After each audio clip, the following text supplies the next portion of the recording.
Hello mga ka-farmers! Tara, nature break muna. So ngayong araw nga ay pupunta kami sa Simacfort, Paracels Mountain Province.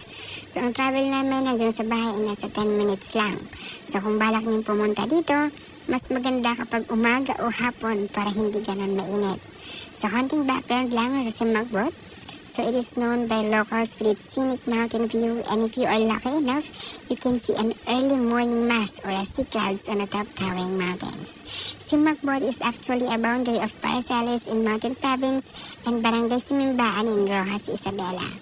So maganda dito magbisikleta kapag umaga at mag-relax, mag-date kasama ang jowa o mag-prenup.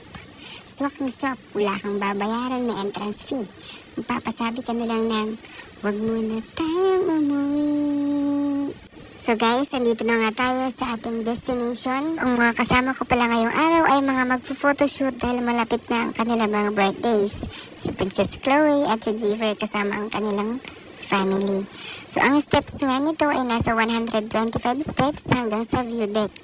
So kung ikaw ay may sakit sa puso o may asthma, huwag mo nang subukan, masisira ang buhay mo.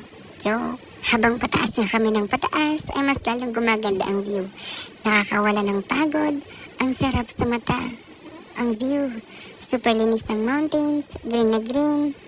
Mas lalong nag-i-enjoy ang mga bata. Buti na lang at hindi mainit sa oras na yon.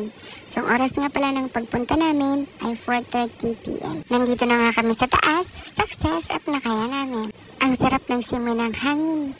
Mapapasabi ka na lang, babalik-balikan ko ito. So ano pang hinihintay nyo? Mamasyal na rin kayo. Sama nyo ang buong pamilya para always happy. So ito nga pala ang mga magbe-birthday.